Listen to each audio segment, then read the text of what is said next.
Irmãos, nós vamos abrir a nossa Bíblia em 1 Pedro, capítulo de número 4.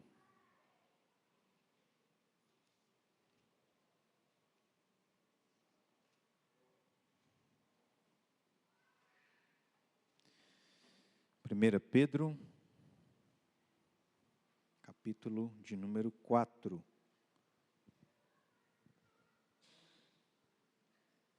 Estamos estudando sobre esta carta, aqui aos domingos pela noite. Nós, um tempo atrás, começamos também a estudar no livro do profeta Ageu. Com a graça de Deus, nós conseguimos concluir o livro do profeta Ageu, são 2 capítulos apenas, e ainda nós estamos nesse livro de 1 Pedro, composto por 5 capítulos, dos quais nós estamos aí bem próximos de concluir esse 4º e penúltimo capítulo, para podermos entrar no capítulo de número 5, e aí encerrarmos esse primeiro livro de Pedro, para depois também a gente entrar, se assim Deus quiser, na sua segunda carta ou epístola. Então hoje nós vamos avançar em apenas 2 versículos deste capítulo 4, que são os versículos 14 e 15 de 1 Pedro 4. E assim diz a palavra de Deus a nós: se pelo nome de Cristo sois injuriados, bem-aventurados sois, porque sobre vós repousa o Espírito da glória e de Deus. Não sofra, porém, nenhum de vós como assassino ou ladrão, ou malfeitor, ou como quem se intromete em negócios de outrem. Essa é a nossa passagem. Nós vamos nos ater apenas nesses 2 versículos, para depois a gente, numa próxima ocasião, avançar e tentarmos concluir o capítulo 4. E antes da gente observar, propriamente dito aqui, o que Deus tem para nos ensinar nesses 2 versículos que acabamos de ler, eu quero, como de costume, relembrar aquilo que vem anteriormente, e mais especificamente, olhando os versículos 12 e 13, aonde no versículo de número 12, Pedro vai falar sobre um assunto que nós já o mencionamos, e ele já havia tratado sobre isso em vários outros versículos anteriormente, mas ele vai falar sobre esse mesmo assunto de uma maneira figurativa, quando ele lá no versículo 12 se refere ou menciona, fala aqui, utiliza uma expressão, melhor dizendo, que aparece como está após a palavra amados no versículo 12. Que é quando ele chama a atenção desses queridos crentes, os chamando de amados e dizendo, dando uma ordem para que eles não estranhassem o fogo ardente que surgia no meio deles.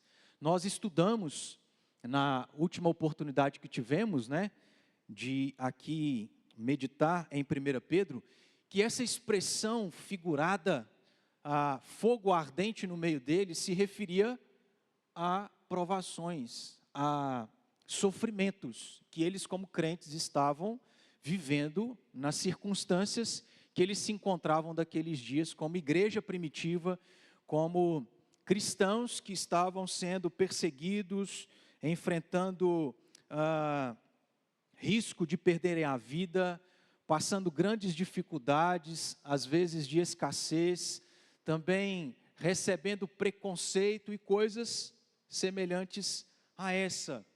Pedro, então, nos versículos 12 e 13, tratando sobre sofrimentos e provações, dá a ordem a esses crentes para que eles, diante das provações, em primeiro lugar, não estranhassem e também não pudessem achar isso como algo extraordinário, mas se alegrassem por estar sendo participantes dos sofrimentos de Cristo e, consequentemente, também das glórias eternas que eles desfrutariam.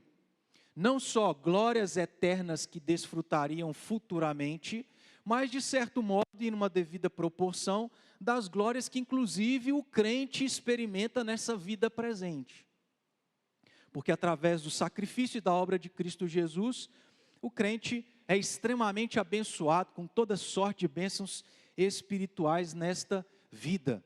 Então Pedro faz isso nesses versículos anteriores à nossa passagem. E eu estou relembrando os irmãos a respeito disso, porque obviamente os versículos 14 e 15 têm relação com o mesmo assunto, que é sobre provações e sofrimentos. No versículo 14, além de Pedro ordenar a esses crentes que eles se alegrassem em meio às provações, em meio aos sofrimentos, agora ele vai acrescentar uma outra verdade. Então, diante da dor, diante do sofrimento, diante da angústia, diante das provações que vocês como crentes estão vivendo, das quais Pedro também experimentava, das quais Pedro tinha ciência que estavam acontecendo com esses crentes, eles não deveriam apenas se alegrar em estarem passando por tudo aquilo, mas eles também deveriam fazer uma outra coisa que está aí no versículo 14, quando Pedro começa dizendo, vamos juntos? Se pelo nome de Cristo sois injuriados, bem-aventurados sois, até aí. Além de terem que se alegrar diante das provações, das lutas, das dificuldades, dos sofrimentos, Pedro também vai dizer e vai ordenar, vocês precisam se sentir, se lembrar e considerar que são bem-aventurados. Bem-aventurados sois.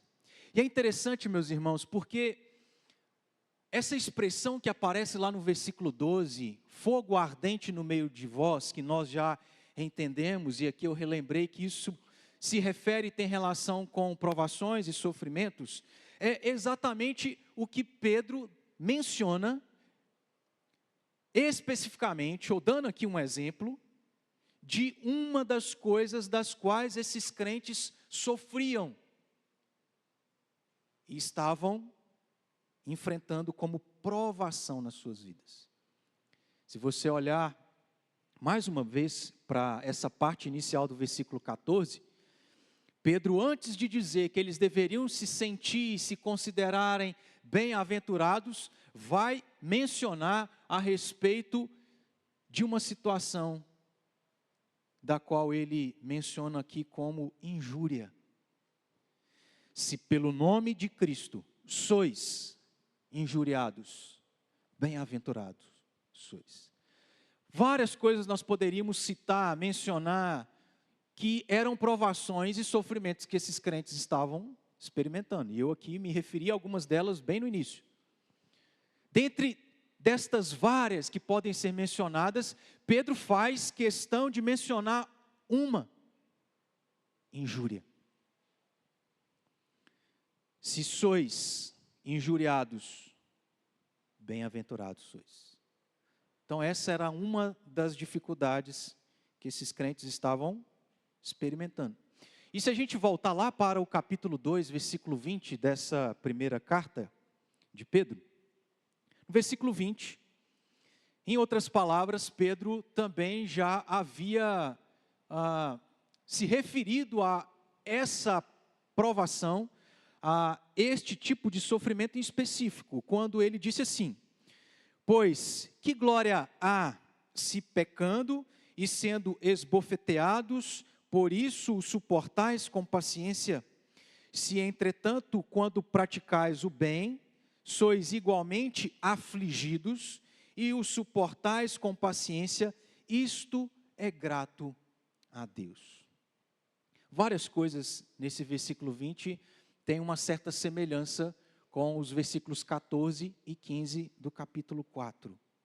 Então, o que Pedro vai levantar aqui não é novidade. Ele já havia mencionado sobre isso anteriormente.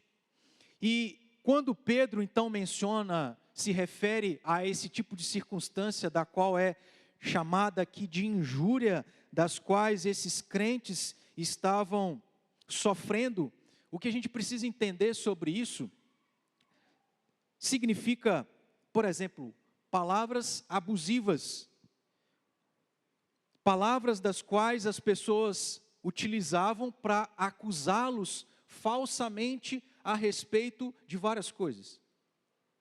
Eram palavras que muitos utilizavam para falar depreciativamente a respeito desses crentes e que não se justificava. Nós podemos entender injúria como crítica em uma forma que rebaixe o outro, uma zombaria, um insulto, com o objetivo de envergonhar. Todas estas coisas têm relação com essa palavra que Pedro traz novamente a esses crentes. E a gente pode exemplificar isso com várias coisas, mas eu quero relembrar os irmãos, por exemplo, nos dias do profeta Elias, lá no Antigo Testamento, aonde no livro de 1 Reis, no capítulo 18, versículos 17 e 18, diz assim: vendo, disse-lhe, és tu o perturbador de Israel? Aqui o rei Acabe, então se dirigindo ao profeta e dizendo, és tu porventura o perturbador de Israel? E aí Elias responde, eu não tenho perturbado a Israel, mas tu e a casa de teu pai, porque deixastes os mandamentos do Senhor e seguistes os Baalins. O que a gente observa desse exemplo aqui, há milhares de anos atrás, pensando nos dias desses crentes que Pedro escreve, é que Elias, como esses crentes, havia sido injuriado, havia sido chamado falsamente de uma coisa que ele não era, de perturbador sobre Israel, e isso era mentira, era uma injúria. Mas a atitude de Elias em ser boca de Deus, de ser usado por Deus para profetizar que Deus castigaria aquele povo, o problema não estava em Elias, em agir dessa forma. Mas ele assim agiu em consequência daquilo que o próprio rei, como também a sua casa, como também todo o povo estavam vivendo, ou seja, uma vida em pecado diante e contra Deus, uma vida de infidelidade a Deus. Mas, só para exemplificar, aquilo que há tantos anos atrás havia acontecido com o profeta Elias, agora não era muito diferente daquilo que os crentes, nos dias da igreja primitiva também estavam vivendo. Estavam sendo injuriados, chamados falsamente de coisas que eles não eram. Nós não precisamos recorrer a um exemplo tão do passado como Elias, mas inclusive a gente pode também se lembrar e pensar, por exemplo, a respeito daquilo que Paulo também experimentaria. Em Atos capítulo 25, nos versículos 5 e 6, diz assim, porque tendo nós verificado que este homem é uma peste, e promove sedições entre os judeus esparsos por todo o mundo, sendo também o principal agitador da seita dos nazarenos, o qual também tentou profanar o templo, nós o prendemos com o intuito de julgá-lo segundo a nossa lei. Então nós temos o próprio exemplo de Paulo, que fez parte desse período chamado da igreja primitiva, como alguém que foi injuriado, assim como esses crentes. E no caso desses crentes, os estudiosos vão nos situar melhor a respeito disto. Quando, por exemplo, vão dizer que os crentes do primeiro século, a igreja primitiva, foram falsamente acusados de serem, por exemplo, canibais, baseado naquilo que Jesus Cristo instituiu e que nós celebramos todo primeiro domingo do mês, a Santa Ceia, a ceia do Senhor, aonde ele disse que aquilo era o seu corpo e o seu sangue. Na visão de muitos pagãos e gentios dos dias dos cristãos primitivos, a ceia celebrada por eles era um canibalismo, porque eles estavam comendo a carne literal de Jesus Cristo e tomando literalmente o seu sangue. E eles eram caluniados, injuriados, acusados falsamente de serem canibais, mas não só isso, também destruidores de famílias. Por quê? Porque vamos nos situar, irmãos, eram gentios, pagãos no passado, que tiveram acesso ao Evangelho, à mensagem da salvação em Cristo Jesus, se converteram e tiveram sua vida transformada, e agora por causa dessa conversão, aqueles que faziam parte da sua família não tiveram o mesmo privilégio, a mesma alegria. Então isso se tornava uma divisão.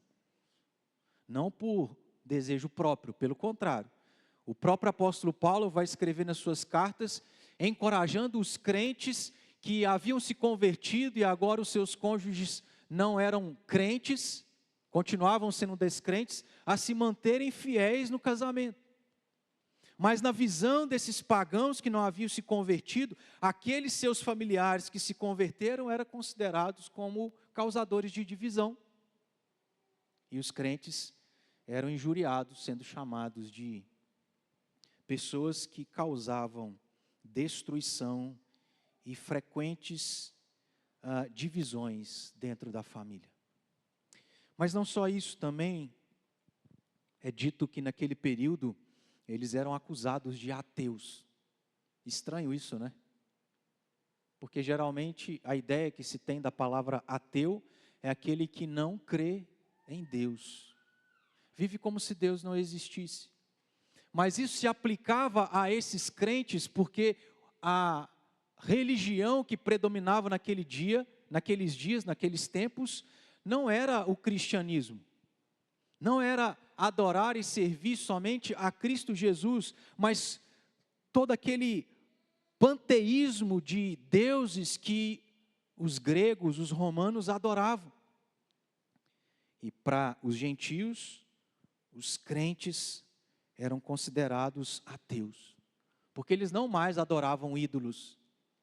Na verdade, eles nem adoravam um único ídolo, mas a Jesus Cristo ressurreto.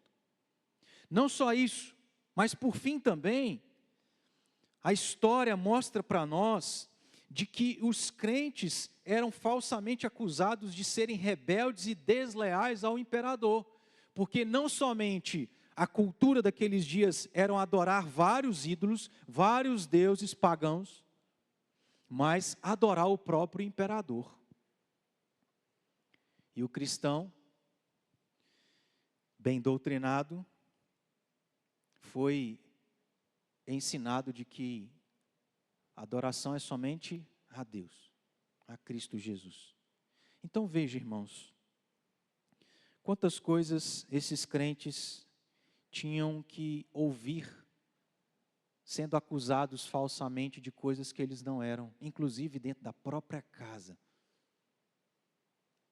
É triste e lamentável que isso, de certo modo, é o que muitos ou alguns vivem nos dias de hoje. Famílias inteiras que foram sempre acostumadas a ter uma religião em específico, e aí parte destes se convertem a Cristo Jesus e dentro da própria casa recebem calúnia, injúria, preconceito, perseguição, ofensa, injustiça, por terem abandonado a religião dos seus pais e agora adorarem unicamente a Cristo Jesus e ter uma vida transformada. Então isso não está muito distante de nós, mas o intuito aqui é só a gente entender esse contexto e do porquê que Pedro está falando sobre algo tão específico diante de tantas coisas que envolvem as provações e os sofrimentos na vida de um crente. Para esses crentes, uma das coisas era serem injuriados. E isso, obviamente, era um tipo de provação e sofrimento. Aí Pedro vai dizer: vocês que estão sendo provados, sofrendo, se alegrem, não estranhem, não considerem como algo novo vocês sofrerem e serem provados, mas se alegrem. Não só se alegrem, mas aí, como nós lemos, Pedro vai dizer: se pelo nome de Cristo sois injuriados, vamos juntos? Bem-aventurados sois. Eles não apenas deveriam se alegrar, mas deveriam se considerar, deveriam se lembrar que eram bem-aventurados. Ou seja, eram mais do que felizes. Era uma felicidade e uma alegria verdadeira, genuína, profunda, real, não passageira, mas permanente, não circunstancial,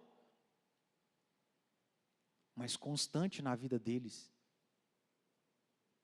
Porque era uma felicidade em Cristo Jesus. No sacrifício, na pessoa, na obra de Jesus Cristo. Realizada lá naquela cruz. E não só encerrada naquela cruz. Porque Ele ressuscitou como prova e demonstração de que Ele é Deus. De que a sua obra é perfeita, que a sua obra é eterna, é todo-poderosa, ou toda-poderosa.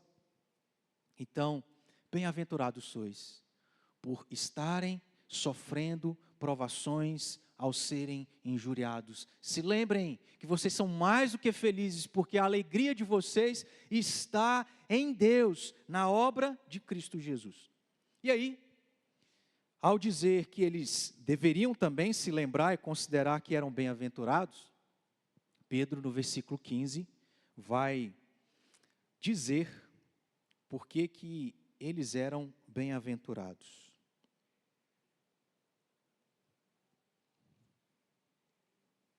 Diz aí, não sofra, perdão, ainda no versículo 14, na parte final. Porque sobre vós repousa o Espírito da glória, o Espírito de Deus. O motivo do porquê que esses crentes deveriam se considerar bem-aventurados ao serem injuriados, ao serem provados, ao sofrerem, era por causa do Espírito da glória e do Espírito de Deus. Ou seja, com isso, Pedro estava, em outras palavras, dizendo: vocês devem se sentir mais do que felizes por saberem que o próprio Deus, o Espírito de Deus, está no meio de vós.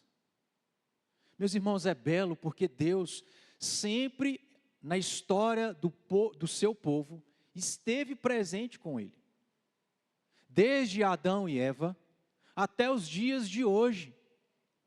No Antigo Testamento, através lá da Shekinah, quando Deus se revelava por meio da sua glória, de uma luz gloriosa no tabernáculo ou no templo, mais especificamente lá no Santo dos Santos. Mas também no Novo Testamento, agora encarnado através de Jesus Cristo, que é o Deus Emanuel, o Deus conosco. Esse que não mais está conosco presencialmente ou fisicamente, porque Ele ressuscitou. Ele está nos céus, assentado à destra do Deus Pai.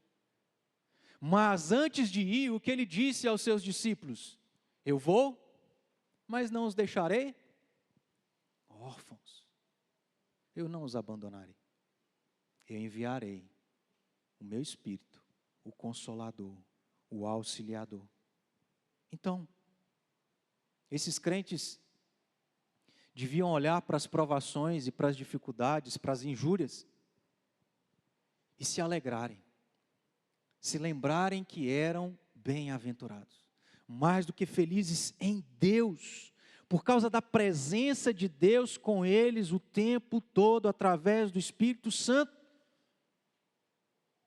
A presença de Deus não é mais, vamos assim dizer, como acontecia no Antigo Testamento, restrita a um único local, como era o tabernáculo e o templo.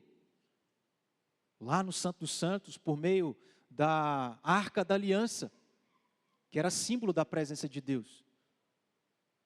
O próprio Jesus, quando veio a esse mundo, ensinou lá em João, como nós conhecemos e sabemos, ao ensinar para a mulher samaritana que Deus não está mais no Monte X ou no Monte Y.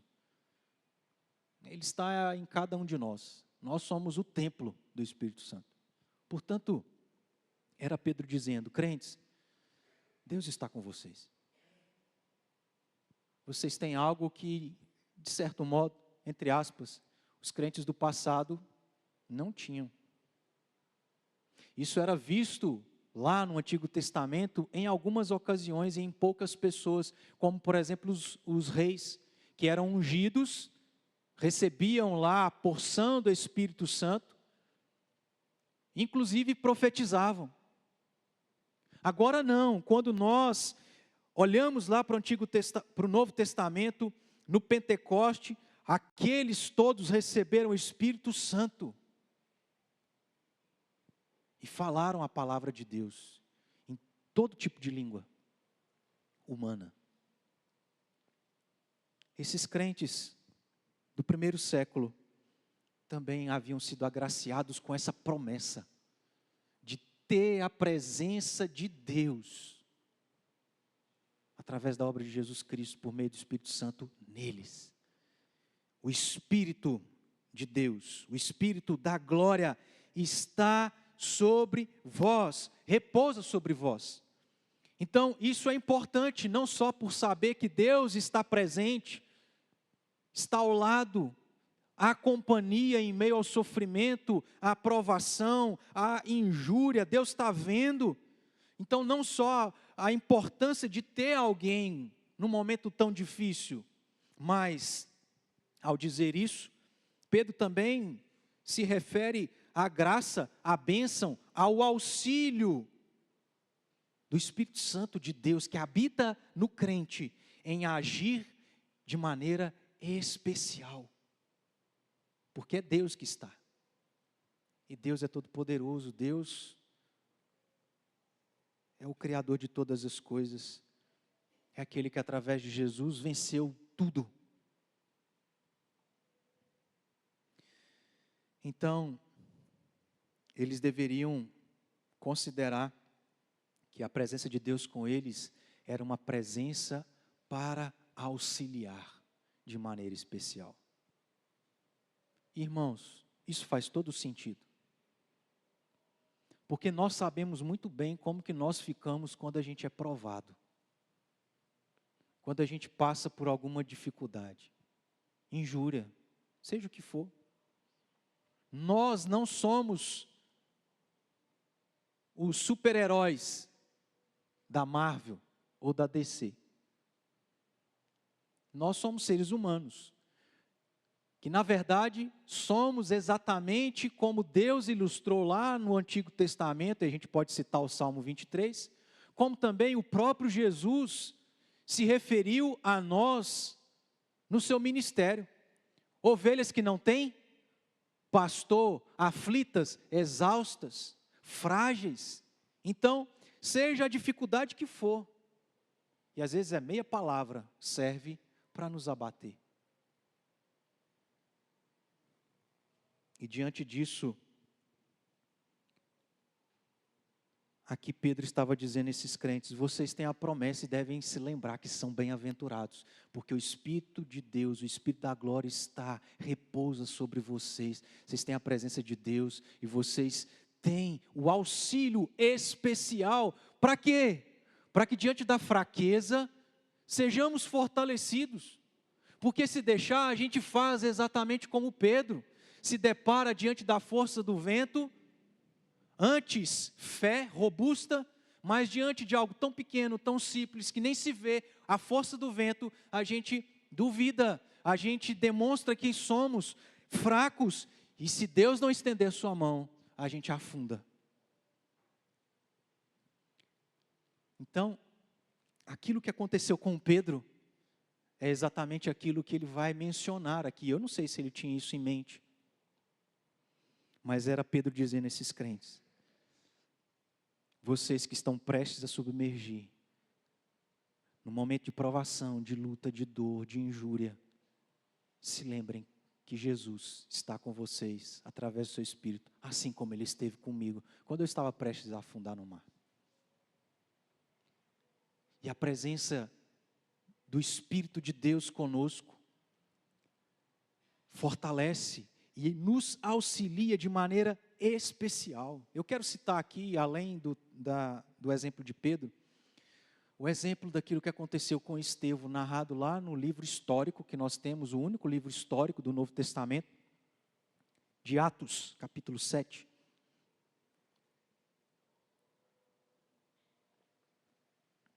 Versículos 55 e 56.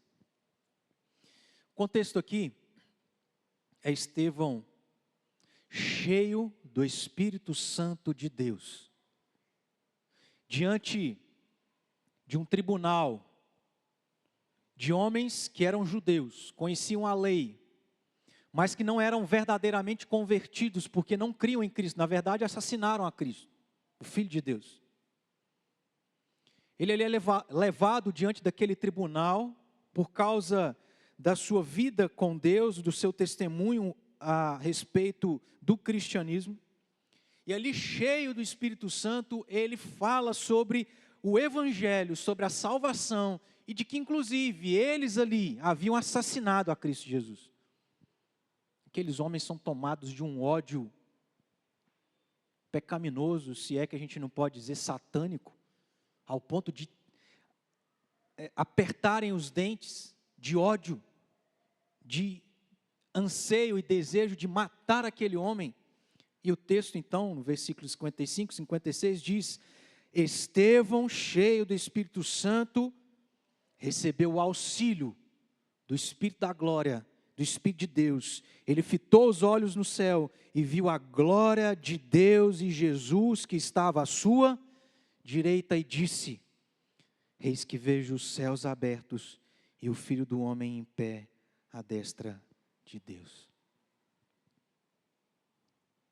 Irmãos, o que Estevão experimentou foi daquilo que Pedro experimentou, daquilo que esses crentes que agora Pedro escreve experimentariam também, porque em Cristo Jesus há uma promessa ao povo de Deus, da presença do Espírito da glória, do Espírito de Deus que repousa sobre a vida de cada um que faz parte do povo de Deus, para estar presente, mas para fortalecer, para dar auxílio, para auxiliar de maneira especial, para poder fazer com que o crente mantenha a sua fé e a sua fé seja ainda mais forte, para testemunhar, mesmo sabendo que vai morrer, receber pedrada na cabeça, sentir dor e morrer.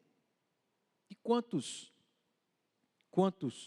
na história da igreja não receberam desse auxílio do Espírito da glória e o Espírito de Deus para serem fortalecidos e manterem a sua fé, o seu testemunho, mesmo sendo martirizados, assassinados injustamente. John Piper vai dizer que o Espírito Santo, o Espírito de Deus, estará ao lado dos crentes quando não houver mais ninguém. Esse Espírito sustentará a sua fé. Ele lhe dará vislumbres da glória de Deus, como Estevão contemplou Jesus se levantando do seu trono para receber Estevão, naquilo que Jesus mesmo alcançou para aquele seu servo amado, que foi apedrejado, morto, mas recebeu o auxílio do alto, para poder dar testemunho, mesmo sabendo que ia morrer. É isso que a gente precisa entender sobre essa passagem, irmãos. E antes da gente concluir, há um detalhe aqui extremamente importante. Porque é uma condição. Essa é uma verdade, é uma promessa, mas que se cumpre e se aplica a uma condição. E eu queria que você voltasse novamente os seus olhos para o versículo de número 14. Onde Pedro começa com essa palavra aí que é condicional, se. Se, pelo nome de Cristo, sois injuriados. Se, bem-aventurados sois. Porque repousa sobre vós o Espírito da glória e o Espírito de Deus. Essa promessa não é para os que sofrem sem ser por amor a Cristo.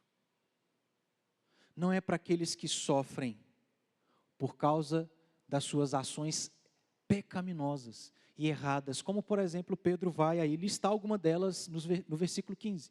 Olhe, porque ele diz: bem-aventurados sois se sofrerem por amor a Cristo Jesus, ou seja, se sofrerem por fazer aquilo que é certo, aquilo que glorifica a Deus, aquilo que é a vontade de Deus, sois bem-aventurados. Mas se não é por isso, consequentemente, não sois bem-aventurados. É por isso que ele fala no versículo 15: não sofram. Se é para sofrer, sofram por Cristo, por fazer o que é certo, porque aí sim, bem-aventurados sois. Mas não sofram por coisas pecaminosas do coração de vocês, como serem assassinos, serem ladrões, malfeitores, ou como alguém que fica se intrometendo em negócios de outrem. É óbvio, irmãos, a gente não sabe os detalhes todos, nem tudo a gente consegue saber o contexto, mas é óbvio, dá para a gente inferir, imaginar que o que Pedro lista aqui não é porque foram as coisas que vieram à sua mente, mas é porque isso tinha a ver com aquilo que provavelmente muitos desses crentes estavam fazendo. Então, é Pedro dizendo: bem-aventurados sois. Considerem e se lembrem que são mais do que felizes, porque é uma alegria em Deus, em Cristo, na sua obra. Mas saibam que bem-aventurado é aqueles que sofrem pelo nome de Cristo, e não por ações erradas do coração pecaminoso, por escolhas da vontade do coração. Porque aí, vocês não serão bem-aventurados. Então, para concluirmos, o que a gente deve considerar desses dois versículos é que quem tem o Espírito Santo de Deus, quem crê em Cristo, quem é um cristão, vai sofrer insulto, injúria. Vai passar por provações. Não é à toa que Pedro disse nos versículos 12 e 13, não considerem isso como algo extraordinário, não estranhem, ser cristão é provação, sofrimento. Viver pela ação do Espírito Santo e não pela obra da carne, pelas inclinações dessa natureza carnal que há em nós, vai resultar em ser insultado. Ser cristão, consequentemente, vai levar a ser insultado. Em outras palavras, irmãos, injúria. Você quer saber se você é um cristão verdadeiro? Você precisa ter a marca de ser alguém injuriado. Alguém que sofre.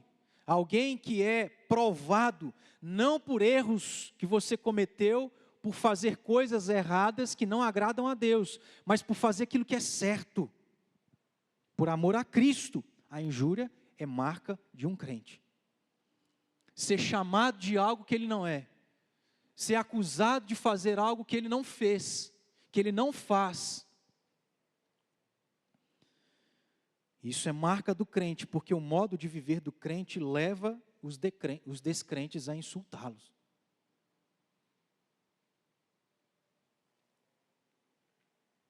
Todos os que vivem para Deus como Cristo viveu serão insultados, porque vivem de modo diferente do que o mundo vive. O crente vive para Deus e não para si mesmo, e não para o pecado.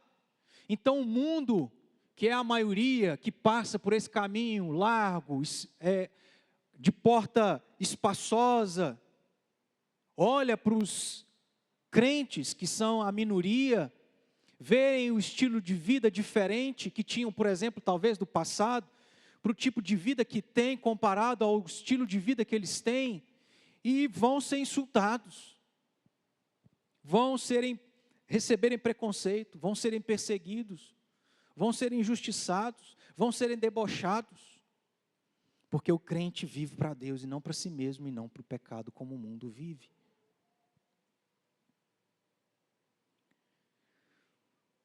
E Paulo, se não me engano, já havia dito que o evangelho é loucura. O mundo não entende. Não cabe, não é possível entender como que a gente é tão estranho ao viver nesse mundo. Viver para Cristo. Viver não conforme o mundo, não conforme o nosso desejo do coração pecaminoso, mas conforme a vontade de Deus, para Cristo e no Espírito Santo, nos levará a sofrer, a recebermos provações, a sermos injuriados. Certo teólogo, só para citar essa última consideração aqui que a gente pode fazer proveito de homens que também refletiram sobre essa passagem, disse que você pode dizer aos seus amigos não salvos que você é batista, presbiteriano, metodista, ou até mesmo de uma outra denominação. E não haverá oposição, mas diga a eles que você ama a Jesus Cristo, que Ele é o seu Senhor e somente Ele é o caminho, a verdade e a vida. Traga o nome de Cristo e reivindicações exclusivas para a conversa. E as coisas começarão a acontecer. Nossa autoridade está no nome de Jesus e Satanás odeia esse nome. Toda vez que somos reprovados pelo nome de Cristo, pelas pessoas do mundo, temos a oportunidade de trazer glória a esse nome. O mundo pode falar contra seu nome, mas falaremos e viveremos de tal forma que seu nome seja honrado e Deus fique satisfeito. É só a gente dizer assim: eu entreguei a minha vida a Cristo, agora aquilo tudo que eu fazia, eu abandonei. E o povo vai dizer assim: ó, isso aí está doido. Esse aí é extremista, radical. Irmãos, nós temos o consolo da parte de Deus através daquilo que Pedro fala e nos ensina. Porque nós temos que nos lembrar o que Jesus fez. Nós temos que viver para esse Cristo e no Espírito Santo. Porque essa é a vontade de Deus. Mas, lembra, ao viver, o que é marca de um cristão verdadeiro é sofrer por Cristo. É ser injuriado, caluniado, ser provado. Mas se lembre que a gente tem uma promessa de que o Espírito de Deus, o Espírito da glória, repousa sobre nós. Nós, irmãos, que diante da perseguição, da fé provada, porque a gente tem que ser crente dentro de casa, para os vizinhos, na cidade, no bairro, dentro da igreja, fora da igreja, no trabalho, na universidade, no meio dos parentes, no meio de todo mundo. E nem sempre é legal. As pessoas rirem de nós, da nossa fé, do estilo de vida que nós escolhemos. E nós, humanamente falando, sabemos que diante disso, a gente quer dar aquela escorregada, quer abrir mão um pouquinho, para assim não ficar tão feio, tão humilhante.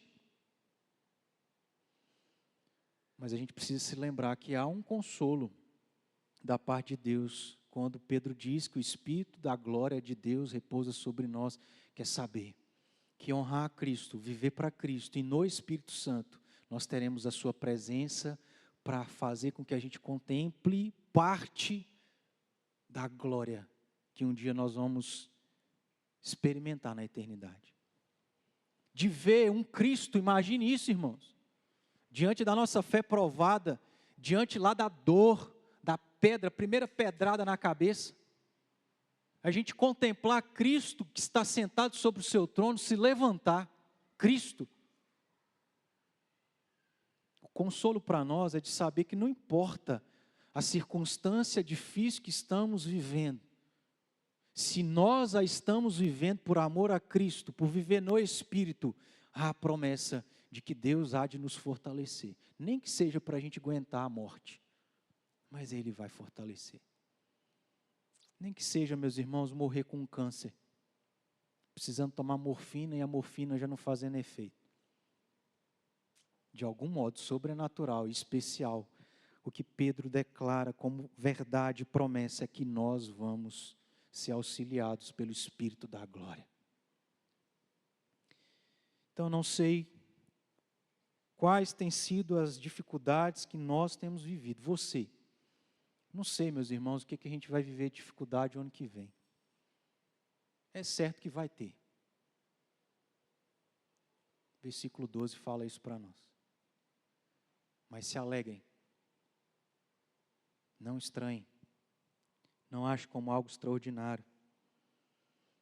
A provação é para nos tornar mais maduros. A provação é reflexo de que nós pertencemos a Cristo porque Cristo sofreu.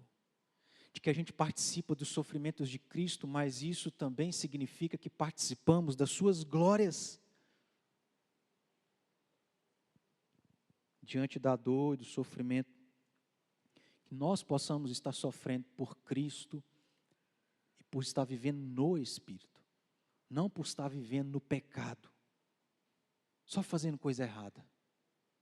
Para que a gente possa dizer que eu não apenas posso me alegrar, mas eu posso entender que sou bem-aventurado, porque repousa sobre mim o Espírito da glória, o Espírito de Deus, a presença de Deus, para me fortalecer e eu suportar. Se por um lado a gente tem essa aplicação de receber o consolo da parte de Deus por meio dessa promessa, por outro lado, meus irmãos, a gente precisa também se arrepender da maneira como nós estamos pensando, da maneira como nós estamos vivendo. Porque às vezes nós estamos sofrendo, só que a gente não está sofrendo porque está vivendo no Espírito. A gente não está sofrendo porque está fazendo a vontade de Deus.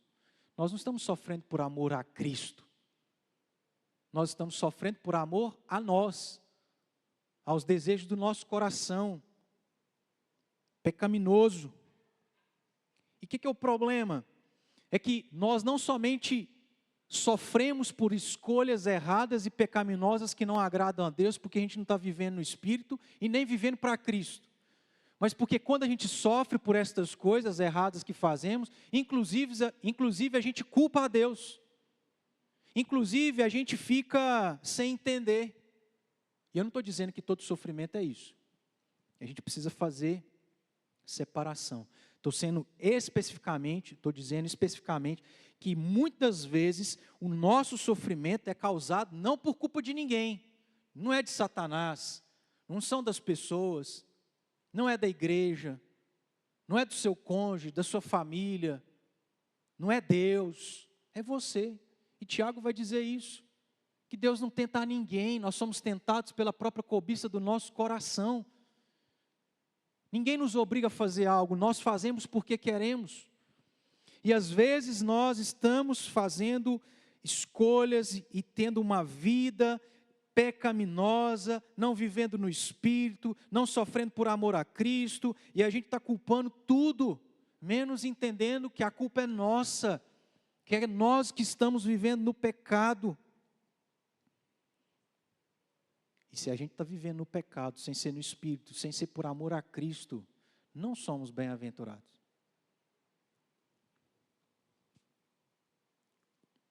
Deus vai tratar conosco, que a gente não pode viver no pecado. Sofremos muitas vezes pelas coisas erradas e culpamos a Deus. Se não estamos sofrendo injúrias, insulto ou qualquer outra coisa, alguma coisa está errada, meus irmãos. Se por um lado a gente sofre por escolhas erradas, se a gente não está sofrendo, tem alguma coisa errada. Porque pode ser que a gente também não esteja sofrendo, porque está vivendo assim um evangelho muito fácil, sem quase nenhum sacrifício, sem não ter necessidade de defender a fé. Alguma coisa está errada. Às vezes nós não estamos sofrendo por um lado, porque tem o sofrer por fazer coisas erradas, o outro lado é fazer coisas erradas por pensar num evangelho fácil, por entender o evangelho de maneira errada, e a vida está muito fácil. É marca de um verdadeiro cristão que vive no Espírito sofrer, não pelas coisas erradas. Pode ser que o nosso problema está sendo de ver apenas o que é a nossa vontade, de viver para nós mesmos e não para Deus. Pode ser que ainda existam pessoas que estejam aqui dentro, que estão vivendo para si mesmos, e a vida está muito fácil, não tem sacrifício nenhum, você não precisa negar o pecado em momento nenhum.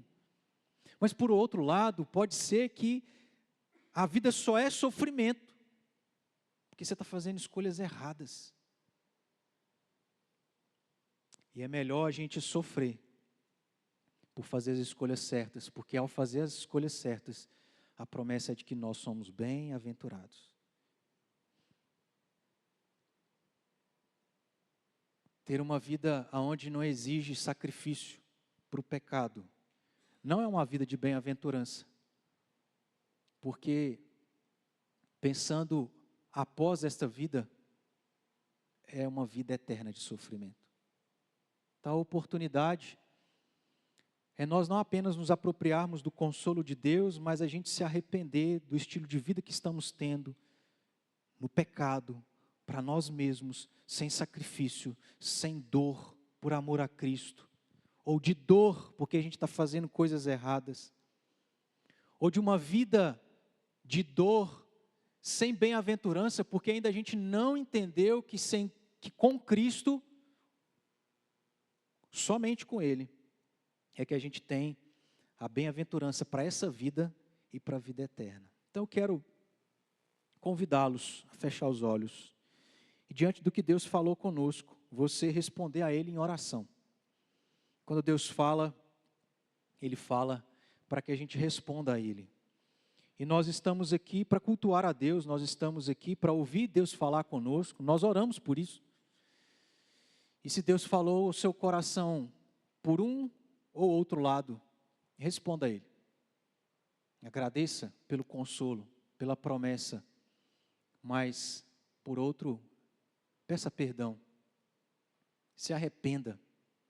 Peça a ajuda de Deus para a gente viver não sofrendo pelas escolhas erradas ou não um caminho muito fácil, mas sem bem-aventurança, porque sem Cristo, ao deixar essa vida, é sofrimento eterno.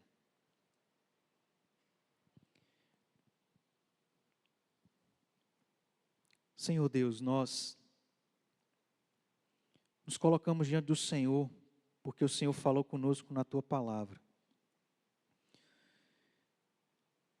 E louvado seja o teu nome, porque o Senhor sempre,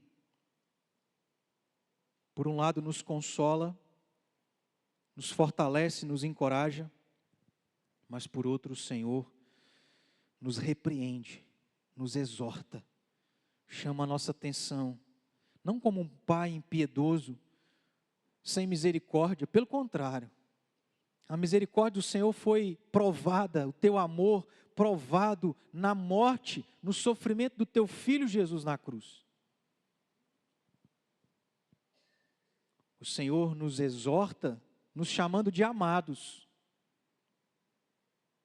porque o Senhor disciplina quem ama.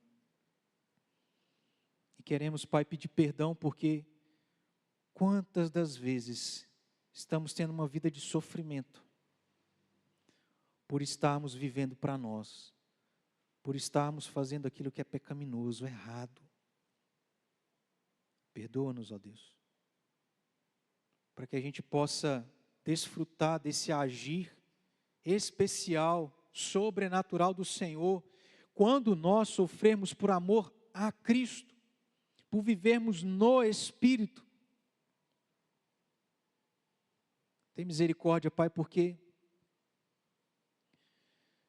nós precisamos fazer mais. Como igreja, precisamos dar mais testemunho. Precisamos, ó Deus,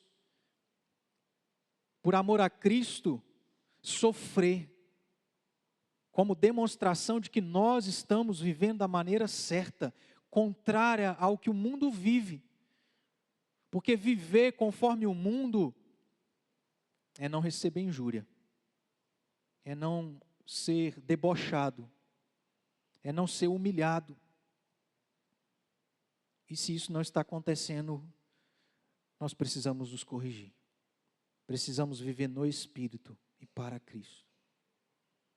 Eu oro, ó Pai, para que também, se há alguém que a vida tem sido fácil, porque não tem exigido dele sacrifício algum da carne, do pecado, entenda que é uma vida sem bem-aventurança.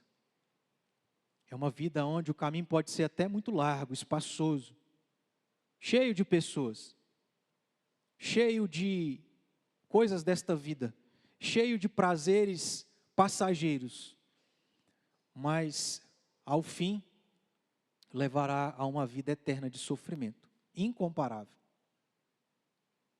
Então, ó Deus, que seja oportuno e aproveitado aquilo que, através dessa mensagem, desse texto, é apontado para Cristo, como aquele que nos faz ser bem-aventurados, aquele que nos faz contemplar parte da glória que um dia será experimentada para todo sempre. Que, ó Deus, a vida seja entregue ao Senhor, que possa ser declarado para quem que for, que agora a vida é a Cristo e é no Espírito, ainda que sofra por causa disso. Ó Pai, te louvamos pelo consolo, pela promessa da presença do Senhor, do Teu Espírito, para nos fortalecer. Que, ó Deus, assim o Senhor nos dê a Tua graça, nos ajude e nos abençoe, em nome de Jesus. Amém. Nós vamos louvar a Deus, se coloque de pé, diante do que oramos, do que meditamos, temos a oportunidade de também abrir os nossos lábios e declarar aquilo que é verdade na nossa vida, como demonstração de gratidão ao que Deus é e tem feito na vida de cada um de nós. Então adore a Deus, em nome de Jesus.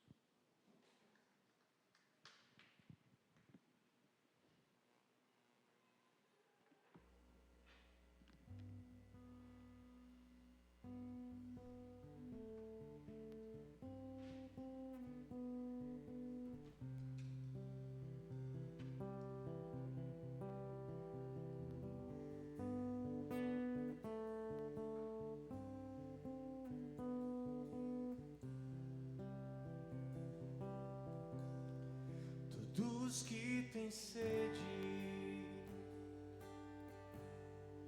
os que fracos são,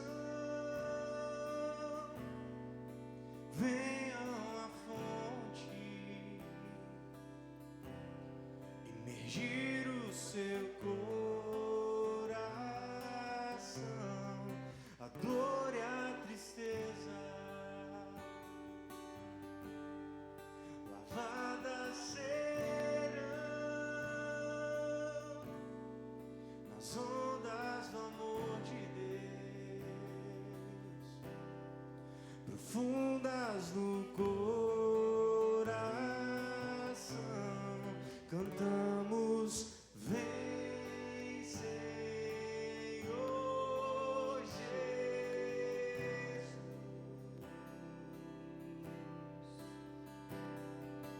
Vem, Senhor Jesus.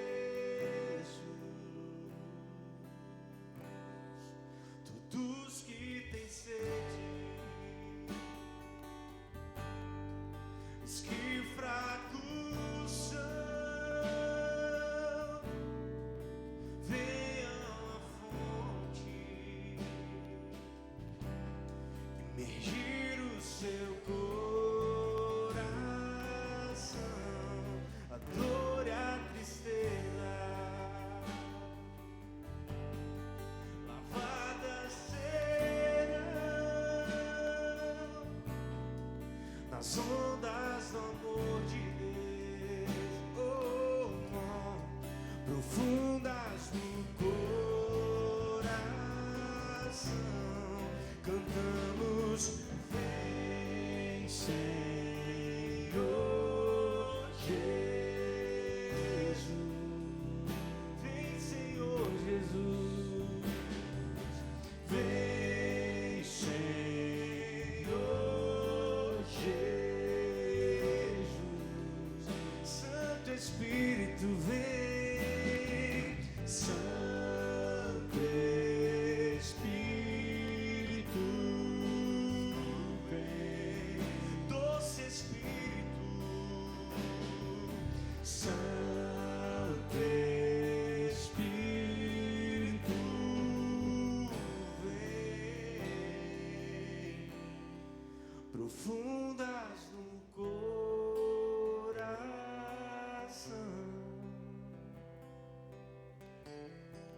profundas no coração,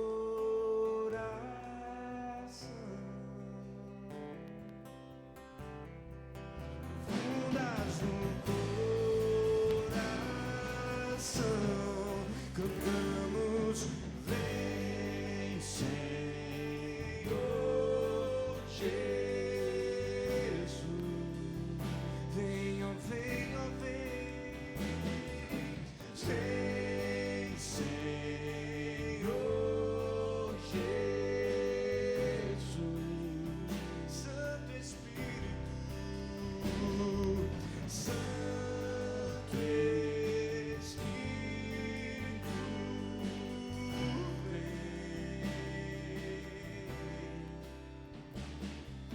Santo Espírito, vem.